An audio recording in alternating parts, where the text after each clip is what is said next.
Pertama, kesucian yang terenggut. Apa? 80 juta. Harus hari ini juga, ya. Terasa runtuh jantung Nayara mendengar ucapan petugas rumah sakit soal biaya operasi ibunya sore ini. Di depan ruang administrasi kini tubuh Nayara berdiri lemas. Pikirannya seolah buntu memikirkan penyakit sang ibu yang harus segera dioperasi, sedang di sisi lain ia bingung harus mencari uang sebanyak itu kemana. Mbak, bisa tidak? Biaya operasinya saya cicil. Maksud saya ibu saya bisa ditangani dulu, sambil saya cari dananya. Sesuai prosedur rumah sakit ini, biaya operasi paling lambat dibayar setelah tindakan dan belum termasuk obat. Nayara memejam sejenak untuk mengurai pikirannya yang kusut. Ia harus berpikir cepat agar ibunya bisa tertolong. Bergegas ia pergi ke restoran cepat saji tempat ia bekerja paruh waktu di siang hari. Namun karena gadis itu baru bekerja 2 bulan di sana, pinjaman uang pun tak didapatnya. Gadis itu tidak menyerah. Ia terus melangkah kini menemui manajer tempat karaoke di mana ia bekerja sebagai cleaning service saat malam hari. Akhirnya dengan segala persyaratan dan perjanjian yang diberikan, Nei mendapat pinjaman sejumlah uang dalam rekeningnya. Dengan langkah cepat untuk memburu waktu, Nei kembali ke rumah sakit tempat sang ibu membutuhkan dirinya dengan segera. Namun saat baru turun dari ojek online, tiba-tiba ada sesosok pria bertubuh besar dan tegap menghadangnya. "Heh, pintar juga kamu menyamar." Nei jelas mengerutkan wajahnya tak paham dengan kehadiran pria yang tidak ia kenal. "Siapa kalian?" Nei memeluk erat tas ransel kecil berisi barang berharganya dengan perasaan was-was. "Banyak cingkong. Dasar cewek sial." Pria itu lantas membuka ujung topi yang dikenakan Nei hingga mengurai helaian rambut panjang gadis itu. "Seret dia!" Perintahnya kemudian pada pria lain yang ternyata sudah berada di dekatnya. "Oh!" Nei jelas berusaha meronta dan menarik tubuhnya dari cengkraman pria itu. Namun karena tubuhnya jauh lebih kecil, ia pun tak bisa melawan. "Telung!" Teriaknya tak sampai ke ujung kata karena mulutnya keburu disumpal oleh telapak tangan pria berbaju serba hitam itu. Dimasukkan ke dalam mobil sedan dengan posisi kedua tangan terikat ke belakang. Nei masih berusaha memberontak dengan menggerakkan tubuhnya sebisa dan sekuat mungkin. Kakinya menendang bebas meski ruang geraknya sangat terbatas. "Lepas!" "Siapa kalian?" hardik Nei sebisanya dengan suara melengking. "Diam! Berisik! Kamu cewek murahan yang sudah menghina Bos Dave masih berlagak bego." Pria yang duduk di samping Nei kini semakin mengeratkan ikatan tangannya hingga membuat Nei makin kesakitan. "Dave, apa saya nggak tahu?" Terang Nei tak berhenti berupaya melepaskan ikatan tangannya. Bahkan kakinya yang dengan pergerakan terbatas itu akhirnya diikat hingga ruang geraknya semakin sempit. Di dalam mobil dengan 3 pria yang menghimpitnya, Nei tidak menyerah. Yang ada dalam pikirannya saat ini adalah kesembuhan sang ibu yang tergantung pada dirinya seorang.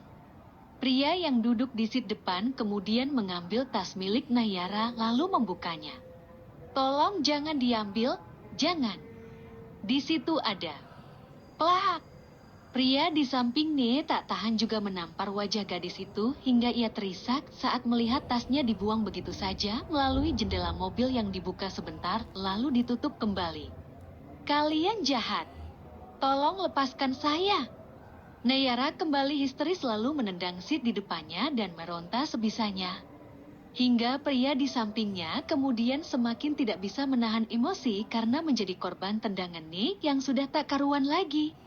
"Dasar cewek brengsek!" Sebuah tamparan dari tangan yang kekar kembali mendarat di pipi kiri Nei hingga gadis itu terkulai tak sadarkan diri. "Bruk!" Tubuh Nayara yang tak berdaya dilempar dengan posisi meringkuk dengan tangan dan kaki masih terikat. Wajahnya tepat terbanting di lantai karpet tebal dengan luka di ujung bibir akibat tamparan yang sudah mengering. "Silahkan, Bos Dave." Dia menyamar sok jati cewek polos di rumah sakit. Ucap salah seorang pria yang melempar raga Nayara hingga kemudian gadis itu tersadar dan membuka matanya berat. Seorang pria berkemeja rapi dengan lengan tersingising sampai siku berdiri tegap menghadap jendela kamar penthouse pribadinya yang luas. Pandangannya begitu bengis dengan mata memicing bak elang yang siap menerkam mangsanya. Pria itu membalikkan tubuh dan menyaksikan seorang perempuan tersungkur di lantai kamarnya yang mewah dan keseluruhan lantai ruangan tertutupi karpet tebal nan empuk. Eleanor Rusdiantara. Ucap pria gagah itu dengan rahang mengeras mengeja nama perempuan yang begitu diincarnya dengan penuh kebencian yang sudah memuncak di ubun-ubunnya. Keluar kalian! Perintahnya kemudian pada semua pria yang telah berhasil membawa gadis itu untuk bertekuk lutut di hadapannya. Dave mendekati wanita yang mencoba mengumpulkan kesadaran lalu melihat ada sosok pria dengan aura mencekam kini menatapnya nyalang. Ternyata hanya segini kemampuan menghilangmu, cewek sial. Nei yang terbungkam mulutnya dengan kain panjang diikat sampai ke belakang kepalanya itu jelas menatap Dave dengan penuh ketakutan. Kedua bola matanya mengisyaratkan permohonan. "Oh!" Nei berteriak tertahan saat Dave menarik rambutnya ke belakang. Gadis itu menggeleng dengan wajah yang sudah basah penuh air mata. Dengan kecepatan tangannya yang kekar, Dave membalikan paksa tubuh Nei hingga membentuk posisi bersujud di hadapannya. Pria itu kemudian mengambil sebuah cambuk dari serat sintetis yang kemudian ia kibaskan membentur lantai. Splash! Dave mengayunkan benda panjang itu ke tubuh Nei tanpa ampun hingga gadis itu menjerit kesakitan.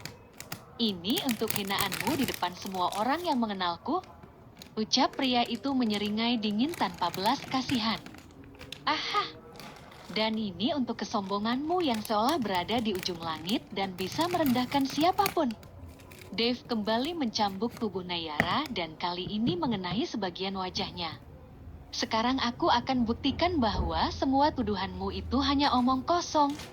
Pria dengan perawakan atletis dan mata tajam itu kemudian mengambil sebuah botol minuman yang memabukkan, lalu membuka kain penutup mulut Nayara dan menenggakkan minuman itu secara paksa ke mulut gadis yang sudah tidak bisa melarikan dirinya. Uhuk! Sampai gadis itu terbatuk dan tak berdaya, Dave tetap memaksakan cairan itu untuk masuk semua ke kerongkongannya. Dibukanya tali pengikat tangan dan kedua kaki gadis itu lalu dengan amarah bercampur sengatan listrik yang meninggi, Dave membawa tubuh Nei dan membantingnya ke atas tempat tidur. Nayara menggeleng cepat ketika Dave mulai membuka kemejanya, memperlihatkan otot perut yang menggoda. "Tidak, jangan." Gadis itu semakin terguncang saat lengan kekar Dave membuka paksa bajunya dengan cara merobeknya, menampakkan tubuh putihnya yang ternoda oleh luka bekas cambukan. Nayara refleks menutupi bagian atas dadanya dan menangis lemah. Tubuhnya sudah terlalu lelah untuk memberontak. "Sebenarnya kamu cantik juga. Tapi sayang, kesombonganmu sudah keterlaluan. Sekarang aku akan buktikan kalau aku tidak selemah yang kamu tuduhkan." Melihat tubuh Nayara yang molek, pria manapun pasti akan tergoda untuk segera menikmati permukaan kulitnya. Nayara hanya bisa menangis dan merasakan kepalanya yang berputar akibat efek minuman keras yang sudah merasuki tubuhnya. Dave tidak bisa menahan amarahnya yang bercampur dengan keinginan untuk membuktikan kejantanannya diranjang. Harga dirinya yang sempat runtuh di hadapan banyak orang, membuat Dave bertekad untuk membuktikan dirinya. Namun, Nayara memohon dengan suara lemah, tangannya menutupi bagian sensitifnya. "Jangan," ucapnya lirih, lalu teringat bayangan ibunya yang sedang sakit terbaring di pelupuk matanya. "Ibu!" Namun, permohonan Nayara seakan tidak didengar oleh Dave. Dibakar oleh emosi yang memuncak, Dave melucuti pakaian bawahnya hingga terlihat bagian paling inti dari tubuhnya. Tanpa ampun, Dave memasukkan senjata kejantanannya ke lubang inti milik Nayara. Gadis itu mengernyit dan menjerit kesakitan. "Kamu masih perawan?" gumam Dave dengan pandangan curiga yang mengerucut pada Nayara. Nayara menangis sejadi-jadinya, terperangkap di antara kesadaran dan kehancuran. Dave, tanpa menghiraukan air mata gadis itu, terus mengekspresikan hasratnya dengan kenikmatan yang hanya ia rasakan sendiri. Ketika tubuh Dave terasa tersengat oleh puncak kenikmatan, Pria itu menghentakkan dorongan terakhirnya dengan penuh amarah, merasakan kelegaan yang tak terkira. Dengan napas terengah-engah dan senyum kepuasan, Dave merasa seolah-olah ia telah meraih kemenangan atas gadis yang kini lemas tanpa daya. Ia melihat gadis itu terkapar, tak berdaya, dan kembali pingsan. Dave membuka lipatan lengan bajunya yang menutupi bagian dada, hingga mengundang pandangan heran. Dada kamu bersih? Tidak ada tato? Dave merabai permukaan kulit dada gadis itu dan tak mendapati bekas tato di sana. Dave mendekatkan dirinya ke wajah gadis itu lalu memandanginya lekat. Siapa kamu sebenarnya?